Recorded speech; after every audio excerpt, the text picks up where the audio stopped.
کہیں گے کہ وہ اے محمد صلی اللہ علیہ وسلم اٹھیے اور بولیے کیا کہنا ہے، اللہ حساب و کتاب لے لیجئے، امت پریشان ہے، پوری خلق بے چینی میں مبتلا ہیں، اے اللہ حساب لے لیجئے۔ تو اس موقع پر اس حدیث کو اگر سامنے رکھ کر دیکھیں تو وہاں حدیث میں آتا ہے لا تزال قدم عبد یوم القیامت حتی یسأل عن 40، کہ 4 سوال کا بغیر ایک قدم بھی کسی کا آگے نہیں بڑھے گا۔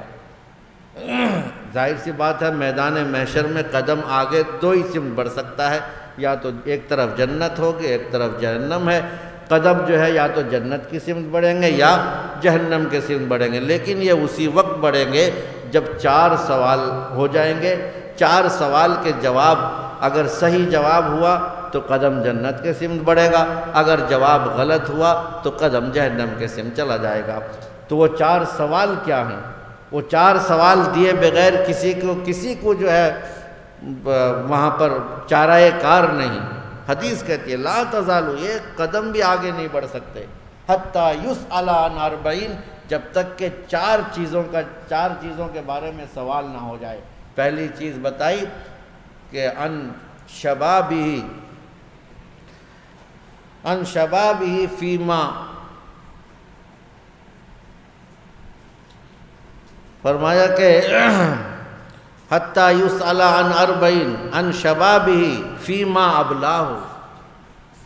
ہر انسان کو اللہ تعالیٰ نے عمر دی ہے کچھ نہ کچھ خاص طور سے، ان عمرہ فیما افناہ، پہلا سوال ہوگا ان عمرہ فیما افناہ۔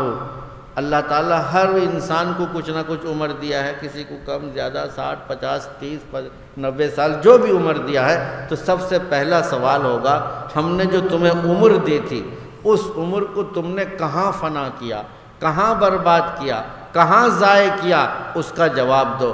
میرے بھائیوں بزرگوں اور دوستوں، سب سے پہلا سوال اس زندگی کے بارے میں، اس عمر کے بارے میں جو ہمیں حیات ملی ہے اس حیات کے بارے میں ہوگا کہ ان عمرہ فیما افناہ، تمہیں جو عمر دی گئی تھی اللہ کی جانب سے اس عمر کو تم نے کہاں ضائع کیا ہے، برباد کیا ہے۔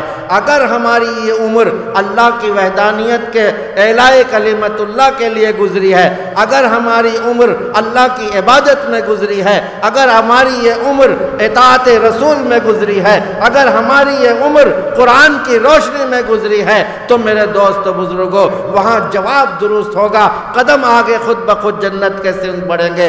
اگر خدا نہ خواستہ اس کے خلاف ہماری عمر گزری ہے تو خود بخود قدم جہنم کی طرف بڑھتے چلے جائیں گے۔ اللہ ہم سب کی حفاظت فرمائے۔ آگے فرمایا وَعَنْ شَبَابِهِ فِيمَا أَبْلَاهُ، عام طور سے تو پوری عمر کے بارے میں سوال ہوگا، پھر اسپیشلی اس عمر کے اندر ایک خاص موقع ہوتا ہے، اس موقع پر آدمی وہ سارے کام کر سکتا ہے جو بچپن میں نہیں کر سکتا تھا، بڑھاپے میں بھی نہیں کر سکتا ہے۔ اس پیریڈ کا نام ہوتا ہے جوانی، شباب کا زمانہ بولتے ہیں۔ ان شبابی، اللہ تعالیٰ اسپیشلی عمر کا پوچھنے کے بعد پوچھیں گے کہ کیا انسان میں نے تمہیں جو ہے ایک جوانی عطا کی تھی، وہ ایسا موقع تھا جوانی میں آپ بہت کچھ کر سکتے تھے، اللہ کے لیے بہت چیزیں قربان کر سکتے تھے، دین اسلام کے لیے بہت خدمات انجام دے سکتے تھے، قرآن کو سربلند کرنے کے لیے تمہارے بے شمار قربانیاں دے سکتے تھے، اسلام کو بچانے کے لیے تم بہت سے خدمات انجام دے سکتے تھے۔ اس شباب کے وقت میں آپ اتنی نمازیں پڑھ سکتے تھے جو اب بڑھاپے میں ادا نہیں کر سکتے ہو۔ بچپن میں تو تمہیں مکلف ہی نہیں بنایا گیا تھا، اگر تم روزے اس وقت جوانی کے ٹائم میں زیادہ سے زیادہ روزے رکھ سکتے تھے، جوانی کے ٹائم میں نفلیں پڑھ سکتے تھے، جوانی کے ٹائم میں دین اسلام کے لیے بے شمار خدمات انجام دے سکتے تھے۔ ان شبابہ فیما ابلاہ، تمہیں جو جوانی میں نے دی تھی ان جوانی کو تم نے کہاں مبتلا کیا؟ اگر ہماری جوانی میں نماز کے ساتھ گزری ہوگی، اگر ہماری جوانی رات کو اٹھ کر اللہ کو یاد کرنے میں گزری ہوگی، اگر ہماری جوانی اسلام کی حفاظت کے لیے قربانی دینے میں گزری ہوگی، اگر ہماری جوانی قرآن کے روشنی میں گزری ہوگی، اگر ہماری یہ جوانی اللہ کے نبی کی اتباع میں گزری ہوگی تو خود بخود قدم جنت کے سمت بڑھیں گے۔ اگر ایسا نہیں ہوا ہوگا تو پھر میرے دوست و بزرگوں، اللہ سب کی حفاظت کرے، قدم جہنم کے سمت بڑھتے چلے جائیں گے۔ پھر آگے فرمایا وَأَن مَالٍ مِنْ أَيْنَ اكْتَسَبَهُ وَفِيمَا أَنْفَقَهُ۔ اللہ تعالیٰ نے ہر انسان کو کچھ نہ کچھ دولت ضرور دیا، جس کے مقدر میں جتنا ہے۔ کسی کو ایک وقت کی روٹی میسر ہے تو کسی کے گھر میں ڈھیروں سارے انبار لگے ہوئے ہیں غلہ جات کے، لیکن بہرحال اللہ نے جب انسان کو پیدا کیا ہے تو اس کو کچھ نہ کچھ ضرور عطا کیا ہے مال سے۔ اب اس مال کے بارے میں سوال ہوگا، تیسرا جو سوال ہوگا قیامت کے دن، حشر کے دن جو تیسرا سوال ہوگا وہ یہ ہوگا ان مال من این اکتسبہ وفیما انفقہ۔ ایک مال کے بارے میں دو سوال ہوگا وہاں پر۔ کیا ہوگا؟ من این اکتسبہ، تم اس مال کو کہاں سے کمائے تھے، کس طرح سے حاصل کیے تھے تم اس مال کو، وفیما انفقہ، اور اسے خرچ کہاں کیے تھے۔ یہ مال کے بارے میں دو چیزوں کا جواب دینا پڑے گا۔ من این اکتسبہ، اگر ہمارا جواب یہ ہوا کہ اللہ ہم نے جو مال دولت ہم نے کمائی تھی محنت کر کے، مزدوری کر کے، پسینے بہا کر، حلال طریقے سے، حلال سسٹم کو اپنا کر ہم نے مال کمایا تھا، جو تیرے نبی نے جو طریقہ بتلایا تھا ہم نے اسی کے مطابق ہم نے کیا کی تھی، ہم تجارت کیے تھے، تجارت میں کبھی ہم نے جھوٹ کا سہارا نہیں لیا، ہم نے ایمانداری سے تجارت کی، دیانت داری سے تجارت کی، ہم مزدور تھے تو پسینے بہا کر پیسے کمائے ہیں، ہم گویا کہ اگر اب حلال طریقے سے پیسے کمائے ہیں تو ہمارے قدم جنت کے سمت بڑھیں گے۔ اگر خدا نہ خواستہ ہم نے پیسے کسی کو دھوکہ دے کر، کسی کو لوٹ کر، کسی کو فریب دے کر، کسی سود سے پیسہ حاصل کیا ہے، بیاج سے پیسہ حاصل کیا ہے، یا کسی اور ناجائز طریقے سے پیسہ حاصل کیا ہے، تو قیامت کے دن آپ کے حساب و کتاب کے دن ہی آپ کے قدم جو ہے خود بخود آپ کے وہ پیسے، آپ کی وہ دولت، آپ کے وہ مال آپ کے پیروں میں زنجیر بن کر آپ کو جہنم کی طرف کھینچتے لے کے چلے جائیں گے۔ اگر غلط طریقے سے پیسے کمائے ہوں گے، غلط طریقے سے مال اکٹھا کیا ہوگا، غلط طریقے سے جائیداد جمع کیا ہوگا، کسی کا ہڑپ کے جمع کیا ہوگا، تو ایسے کہ خیر نہیں ہے، وہ جائیداد، وہ اموال سب اس کی پیر کی بیڑی بن کر اس کو جو ہے جہنم کی طرف لیتے چلے جائیں گے۔ پھر پوچھا جائے گا من اینا وفیما انفقہ۔ چلو اگر جواب یہ مل گیا کہ نہیں حلال طریقے سے پیسہ کمایا تھا، محنت مزدوری کر کے کمایا تھا، ابھی بھی چھٹکارا نہیں ہے۔ پیسہ اگر کمایا تھا تو خرچ کہاں کیا اس کا حساب دو۔ پیسے اللہ نے تمہیں، یقیناً تم نے محنت سے کمایا تھا، ضرور کمایا تھا، اللہ نے طاقت دی جبھی تو محنت کی ہے، اللہ نے قوت عطا کی جبھی تم پیسے کما سکے ہو۔ جب اللہ کی طاقت، اللہ کی قوت سے تم پیسے کمائے ہو تو پہلے یہ بتاؤ کہ ان پیسوں کو خرچ کہاں پر کیا تم نے۔ اگر ہم نے پیسے کو شادی کی فضول خرچی میں اگر خرچ کر دیا ہے، اگر ان پیسوں کو ہم صرف ذخیرہ اندوزی کر کے رکھے رہے، جمع کے رکھے رہے کہ بعد میں میرے بچوں کے کام آئے گا، ذخیرہ اندوزی اسلام میں گناہ کی چیز ہے۔ ذخیرہ بنا کے رکھنا یہ اسلام میں گناہ کی چیز ہے، ذخیرہ اندوزی کرنا۔ جو آئے اسے کھاؤ پیو کھلاؤ اور حسب ضرورت کچھ رکھ لو، ایسا نہیں ہے کہ بالکل لکیل کے فقیر بن کے جاؤ، حسب ضرورت۔ لیکن آج جتنے ہم جمع کرتے ہیں پھر اگلے دن لالچ بڑھتی ہے اس سے اور زیادہ ہو جائے، اگلے دن لالچ بڑھتی ہے اور اس سے زیادہ ہو جائے۔ وہ ضرورت سے زیادہ اگر جمع کر کے رکھے ہو، اور حال یہ تھا کہ گاؤں میں پڑوس میں کوئی غریب تھا جس کے گھر میں 2 وقت میں 3 وقت میں 1 وقت چولہا جلتا تھا، 2 وقت نہیں جلتا تھا، تو پڑوس میں ذخیرہ بنانے والے وہ بخشے نہیں جائیں گے۔ غریب میں کوئی بیوہ عورت ہے، وہ بیچاری تنگ دستی کی زندگی گزار رہی تھی اور یہ مال جمع کیے جا رہا تھا۔ اگر کوئی بستی میں ایسی بچی ہے جو صرف اخراجات برداشت نہ کرنے کی وجہ سے شادی نہیں ہو پا رہی تھی، اگر گاؤں میں محلے کے ایسے لوگ بھی تھے جو اس کا بیڑا اٹھا سکتے تھے، لیکن اگر انہوں نے اٹھایا نہیں تو من فی ما انفقہ کے زد میں آنے والے ہیں قیامت کے دن۔ وہاں اللہ پوچھے گا تیرے پڑوس میں فلاں مجبور تھا، فلاں تنگ دست تھا، فلاں جو ہے وہ آپ شادی نہیں کر پائی، وہ اپنی بچی کی شادی نہیں کر سک رہا تھا، اس کے پاس دولت نہیں تھے، اور تیرے پاس سب کچھ رہنے کے باوجود تو صرف اپنے ہی بارے میں فکر کرتا رہا، اپنے پڑوس کے بارے میں، اپنے رشتہ دار کے بارے میں، اپنے آگے پیچھے دائیں بائیں کے بارے میں تو نے سوچا نہیں۔ اگر سوچا نہیں تو خود بخود جہنم کی طرف قدم بڑھیں گے، اگر سوچا ہے تو وہ پھر آپ کو جنت کا راستہ دکھائے گا۔ آگے فرمایا وَأَنْ عِلْمٍ مَاذَا عَمِلَ بِهِ، ہر انسان کو، جو بھی انسان ہے، اللہ تعالیٰ کچھ نہ کچھ علم سب کو ضرور دیا ہے۔ کسی کو بہت علم دے کے عالم بنا دیا، مولوی بنا دیا، مفتی بنا دیا، حافظ قرآن بنا دیا، کسی کو اتنا نہیں دیا لیکن جائز ناجائز حلال حرام سکھا دیا، لیکن ہر آدمی کو اللہ نے عقل دی ہے، اور عقل ہی جو ہے وہ علم کا حاصل کرنے کا یہ ہے۔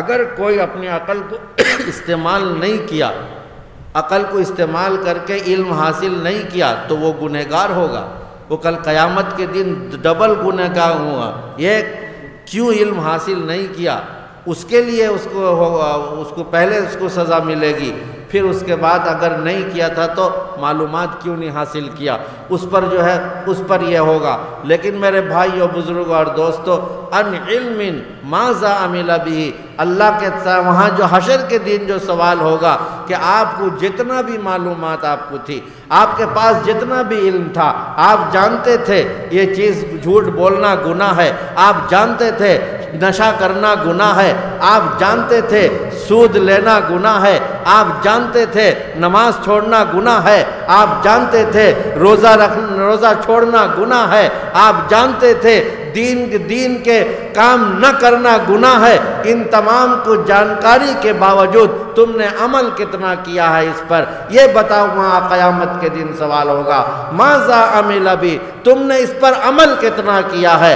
اگر آپ عمل کیے ہوں گے، دوسرے کو بتائے ہوں گے، ایک ذمہ ہمارے یہ بھی ہے، اگر کچھ معلومات ہے تو ہم اپنے بچوں کو بتلائیں، بچوں کے سینوں میں منتقل کریں، بچے کے اپنے رشتہ داروں کے سینوں میں منتقل کریں، اپنے اڑوس پڑوس میں منتقل کریں، اپنے پاس اٹھنے بیٹھنے والوں کو بتلائیں۔ جو بھی اچھی باتیں جانتا ہے ضروری ہے کہ وہ اپنی اس بات کو اپنے دوسرے تک پہنچائے، جس سے اس کا تعلق ہے اسے بچائے، جو اس سے محبت کرتے ہیں اسے بتائے۔ ہر چیز کو بتلانا ضروری ہے، اگر نہیں بتلایا تو پھر میرے دوستو بزرگوں قیامت کے دن کوئی چارہ کار نہیں ہے۔ تو اللہ کے نبی صلی اللہ علیہ وسلم نے اس حدیث میں ہی فرمایا ہے کہ 4 چیزوں کا سوال ہوگا۔ ان عمرہ فیما افناہ، تم نے عمر کو کہاں گنوایا، پھر اسپیشل خاص کر کے ان شبابہ فیما ابلاہ، جوانی کیسے گزارے، پھر اس کے بعد پوچھے گا ان مال من این اکتسبہ وفیما انفقہ، مال کیسے کمائے اور کس طرح سے خرچ کیے، اور آخری سوال ہوگا کہ ان جو کچھ تمہیں معلوم تھا اس پر تم نے کس قدر عمل کیا ہے۔ اگر اس کا جواب صحیح ہو گیا تو اللہ سے قوی امید رکھیے کہ ہمارا ٹھکانہ جنت ہوگا۔ اگر اس میں ہماری کسی بھی طرح کی کمزوری رہی، کسی بھی طرح کی کوتاہی رہی، تو پھر میرے دوست و بزرگوں ان کوتاہیوں کا جواب دینا پڑے گا، ان کوتاہیوں کا سزا بھگتنا پڑے گا۔ پھر جا کر اگر ایمان کی سلامتی کے ساتھ موت آ جاتی ہے تو کامیاب ہوتا ہے۔ ایک آیت میں نے پڑھی تھی اپنے خطبے میں، اس آیت کا ترجمہ کر کے اپنی بات کو ختم کروں گا۔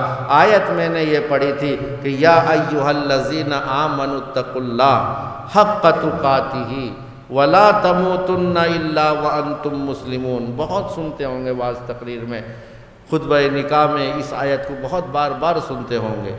کیا کہہ رہا ہے اللہ تعالیٰ اس قرآن کی اس آیت کے اندر؟ یہ کہتا ہے یا ایھا الذین آمنوا، ایمان والوں کو مخاطب ہے، کسی غیر کو نہیں۔ جو اپنے آپ کو مسلمان کہتا ہے، جو اپنے آپ کو ایمان والا کہتا ہے، ان سے مخاطب کر کے کہتا ہے یا ایھا الذین آمنوا، اے ایمان والو اتقوا اللہ، اللہ سے ڈرو، اللہ سے ڈرو۔ اب چلتے پھرتے اڑتے بیٹھتے سوتے جاگتے کھاتے پیتے ہر وقت اللہ سے ڈرنا چاہیے۔ اور پھر کیا فرمایا؟ حق تقاتہ، جس طرح اللہ سے ڈرنے کا حق ہے اس طرح سے ڈرو۔ اب اللہ سے ڈرنے کا حق کیسا ہے؟ اللہ سے ڈرنے کا حق یہ ہے کہ اگر ہماری نگاہ کہیں اٹھ رہی ہے تو ہمارے ذہن میں یہ استحضار ہونا چاہیے کہ اس آنکھ میں بینائی دینے والی طاقت اللہ کی ہے۔ اگر میری نظر کسی غلط جگہ پہ پڑی یا بد نگاہی میں اب اس ناقص گیا تو اللہ کو یہ قدرت ہے کہ وہ مجھے نہ میری بینائی چھین لے۔